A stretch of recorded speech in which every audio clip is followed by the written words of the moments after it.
മതവർഗീയ ശക്തികളുമായി കൂട്ടുചേർന്നാണ് മറ്റെല്ലായിടത്തെയും പോലെ പൊന്നാനിയിലും UDF തെരഞ്ഞെടുപ്പിനെ നേരിട്ടത്. പലയിടത്തും SDPIയുമായും കൂട്ടുകൂടി. 49-ാം വാർഡിൽ SDPI വിജയിച്ചത് ഈ കൂട്ടുകെട്ടിന്റെ ഭാഗമാണ്. കഴിഞ്ഞ തവണ 400-ലധികം വോട്ട് നേടിയ UDFന് ഇത്തവണ 192 വോട്ടാണ് ലഭിച്ചത്. ഇതിന് പ്രത്യുപകാരം ചെയ്തത് 25-ാം വാർഡിലും. കഴിഞ്ഞ തവണ 145 വോട്ട് നേടിയ SDPI സ്ഥാനാർത്ഥിയെ നിർത്താതെ ഇത്തവണ UDFന് പരസ്യ പിന്തുണ നൽകി. SDPI പിന്തുണ ലഭിക്കാൻ UDF സ്വതന്ത്ര ചിഹ്നത്തിലാണ് മത്സരിച്ചത്. 2020-ൽ നഗരസഭയിൽ 898 വോട്ട് നേടിയ SDPI ഇത്തവണ 502 വോട്ടിലൊതുങ്ങി. BJPയുമായും UDF കൂട്ടുകെട്ടുണ്ടാക്കി. പലയിടത്തും BJPക്ക് വോട്ടുകൾ നഷ്ടപ്പെട്ടു. 19-ാം വാർഡിൽ BJPയെ പിന്തുണച്ചപ്പോൾ 20-ാം വാർഡിൽ BJP തിരിച്ചും സഹായിച്ചു. നഗരസഭയിൽ 1500ഓളം വോട്ടിന്റെ കുറവാണ് കഴിഞ്ഞ തവണത്തെ അപേക്ഷിച്ച് BJPക്കുണ്ടായത്. പൊന്നാനി മുനിസിപ്പാലിറ്റിയിലെ 19-ാം വാർഡിൽ UDFന്റെ ഏറ്റവും സമ്പന്നനായ ഒരു നേതാവാണ് മത്സരിച്ചത്. അദ്ദേഹത്തിന് കിട്ടിയ ആകെ വോട്ട് 126 വോട്ടാണ്. ഒരു കാരണവശാലും UDFന് ആ വോട്ട് കണ്ടാൽ പോരാ.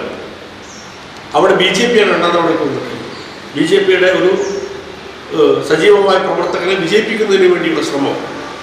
കോൺഗ്രസിന്റെ ഏറ്റവും ഉന്നതനായ ഒരു ആൾ മത്സരിച്ചിട്ട് പോലും അയാളുടെ വോട്ട് കുറപ്പിക്കുന്നുണ്ടായിട്ടുണ്ട്.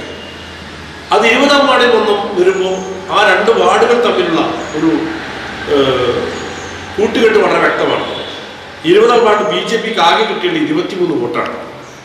23 വോട്ട് മാത്രം നാളിതുവരെ ഒരിക്കലും നേരിട്ട് കിട്ടാത്ത ഒരു വാർഡിനകത്ത് BJPയുടെ വോട്ട് 20-ാം വാർഡിൽ UDFന് കൊടുക്കുകയും UDFന്റെ വോട്ടിൽ ഒരു ഗണ്യമായ ഭാഗം BJPക്ക് കൊടുക്കുകയും ചെയ്തിട്ടുണ്ട്. ഇതിൽ 19-ാം വാർഡിൽ ഇടതുപക്ഷമാണ് ജയിച്ചത്.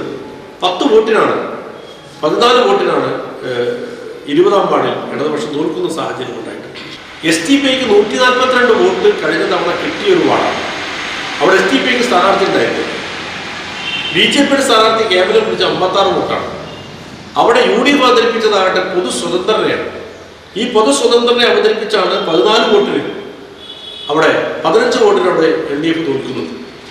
ഇവിടെ എന്തുകൊണ്ട് SDPIക്ക് സ്ഥാനാർത്ഥി ഉണ്ടായിട്ടില്ല?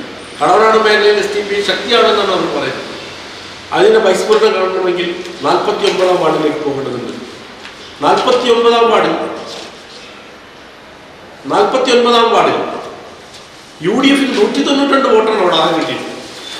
42 എന്ന് പറയുന്നത് പഴയ 46-ാം വാർഡാണ്.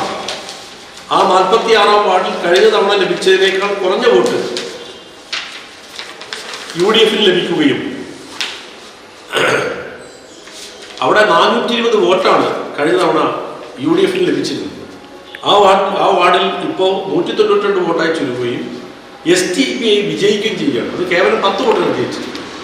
ഇങ്ങനെ ഒഴിഞ്ഞും തെരിഞ്ഞുമൊക്കെ SDPIയുമായും BJPയുമായും സഖ്യമുണ്ടാക്കി ഈ ഭരണം പിടിച്ചെടുക്കാനുള്ള വ്യാമോഹമാണ് യഥാർത്ഥത്തിൽ ഇവിടെ തകർന്നിട്ടുള്ളത്. ഭരണം കിട്ടാതായതോടെ അക്രമം അഴിച്ചുവിടാനും UDF ശ്രമമുണ്ടായി. 51-ാം വാർഡിൽ പാർട്ടി പ്രവർത്തകനായ മത്സ്യത്തൊഴിലാളിയുടെ വീട് പടക്കമെറിഞ്ഞ് കത്തിച്ചു. UDF വർഗീയ നുണപ്രചാരണങ്ങളും കൂട്ടുകെട്ടുകളും ഉണ്ടാക്കിയിട്ടും ജനങ്ങൾ ഇടതുപക്ഷത്തെ വീണ്ടും അധികാരത്തിലെത്തി. കൂടുതൽ ഉത്തരവാദിത്തത്തോടെ ജനപക്ഷ വികസന ക്ഷേമ പദ്ധതികളുമായി LDF മുന്നോട്ടു പോകുമെന്ന് നേതാക്കൾ പറഞ്ഞു. ഈ വിജയം ഞങ്ങളെ സംബന്ധിച്ചിടത്തോളം ഉത്തരവാദിത്വ ബോധവും ചുമതലയും 10 മടങ്ങ് വർദ്ധിപ്പിക്കുക. ജനങ്ങൾ നൽകിയിട്ടുള്ള ആ വലിയ നിലവിലെ രാഷ്ട്രീയ സാഹചര്യത്തെ പോലും പൊന്നാനി നഗരസഭയിലെ ജനതതി ഇടതുപക്ഷ രാഷ്ട്രീയത്തിന് നൽകിയിട്ടുള്ള അംഗീകാരം തീർച്ചയായും കൃത്യമായ രീതിയിൽ തന്നെ ജനങ്ങൾക്ക് ഗുണപ്രദമാകുന്ന രീതിയിൽ എല്ലാവരെയും ചേർത്ത് പിടിച്ചുകൊണ്ട് കക്ഷി രാഷ്ട്രീയത്തിന് അതീതമായി തന്നെ മുന്നോട്ട് കൊണ്ടുപോകുന്നതിന് നേതൃത്വം കൊടുക്കുക എന്നുള്ള ഒരു ചുമതലയാണ് LDF ഈ മാൻഡേറ്റിലൂടെ നമുക്ക് ലഭ്യമായിട്ടുള്ള ഉത്തരവാദിത്തം. അപ്പോൾ അത് കൃത്യമായി കൊണ്ടുപോകും. അതിൻ്റെ ഭാഗമായി നടത്തിയിട്ടുള്ള നേരത്തെ തെരഞ്ഞെടുപ്പ് പ്രവർത്തനങ്ങളുടെ ഭാഗമായും അതിന് മുമ്പ് നടത്തിയിട്ടുള്ള വികസനക്ഷേമ പ്രവർത്തനങ്ങൾക്കൊക്കെ എല്ലാം സാക്ഷികളായിട്ടുള്ള ആളുകളാണ് ഇവിടുത്തെ മാധ്യമ സുഹൃത്തുക്കൾ. അതെല്ലാം ഒരു തരത്തിലും ഒരു പക്ഷപാതം കൂടാതെ എല്ലാവർക്കും നീതി ഉറപ്പുവരുത്തുന്ന രീതിയിലുള്ള ഇടപെടലുകളും ഭരണവുമാണ് നമ്മൾ മുന്നോട്ട് കൊണ്ടുപോയിട്ടുള്ളത്.